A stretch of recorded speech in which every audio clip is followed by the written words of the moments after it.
서울 서초구의 한강이 보이는 아파트들입니다. 이 단지는 지난 6월 전용 면적 84제곱미터가 49억 8천만 원 최고가로 거래됐고 바로 옆 단지도 최고가를 찍었습니다. 물건도 없죠. 왜냐면 너무 오르기 때문에 주인분들도 안 팔라고 하시고. 한 부동산 정보업체 조사 결과 지난 7, 8월 서울 아파트 실거래가는 역대 최고가의 평균 90% 수준을 회복했습니다.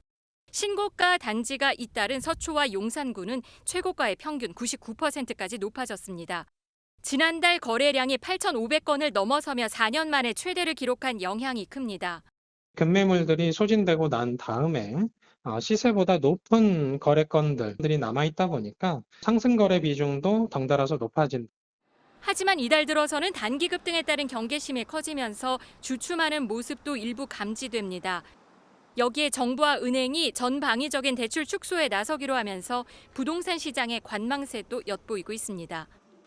대출을 규제 강화하는 것은 본격적으로 돈줄을 억제하는 것이기 때문에 수요 억제책이 일부 집값을 진정시킬 것으로 보여집니다.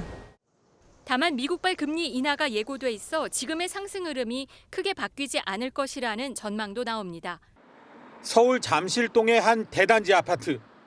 국민평형인 전용 면적 84제곱미터 고층이 지난달 말 27억 원의 매매 거래가 체결됐습니다. 열흘 만에 실거래가가 1억 원 뛴 것으로 집값 급등기였던 21년보다도 2억 원 가까이 높은 금액입니다.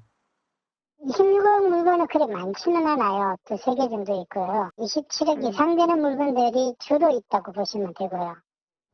한국부동산원 조사 결과 서울 아파트의 지난 6월 실거래가 지수는 164.3으로 전달보다 1.8% 상승했습니다. 1년 4개월 만에 가장 큰 상승폭입니다. 낮아진 금리에 갈아타기 등 실수요자들이 움직인 결과로 권역별로도 실수요자 선호도가 높은 동남권의 상승폭이 두드러졌습니다. 다만 심상치 않은 가계대출 증가세에 은행들이 다시 대출의 고삐를 조이면서 추가 신고가 경시는 주춤한 분위기입니다.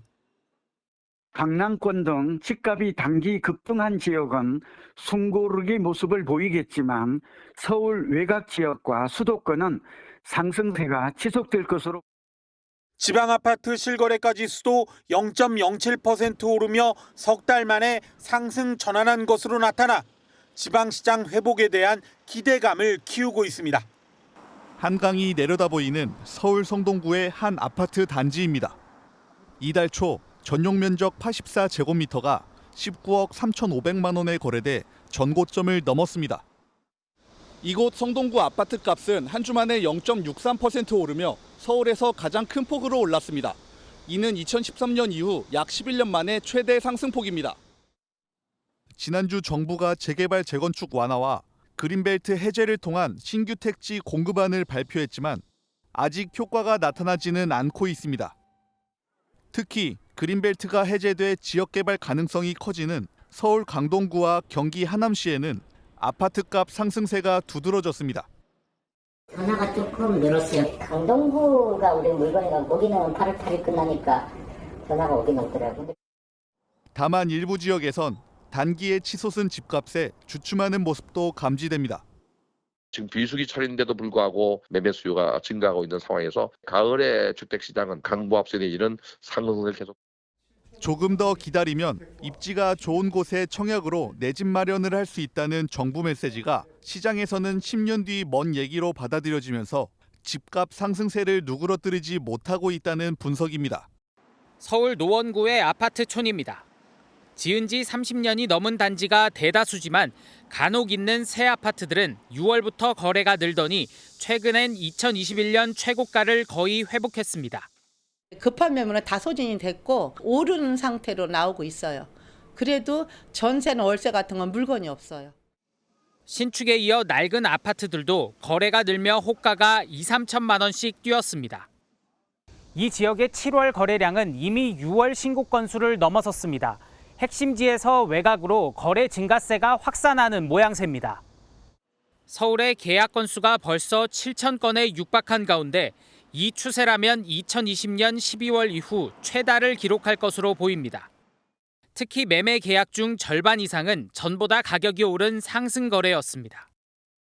경기권에서도 과천과 분당을 비롯해 지하철 연장 호재가 있는 구리와 하남의 움직임이 두드러졌습니다. 다만 8월 들어서는 단기 급등에 따른 피로감과 공급 대책 등으로 거래가 다소 주춤해졌습니다. 매도 매수자 간의 가격 격차가 또 벌어지고 있기 때문에 DSR 스트레스 정책 시행을 앞두고 막바지 수요도 뒤따를 수 있어서 8월의 거래량은 지켜봐야겠습니다. 금리 인하가 임박함에 따라 하반기 주택시장이 또다시 출렁일 거란 전망도 나오고 있습니다. 서울 광진구의 아파트촌입니다.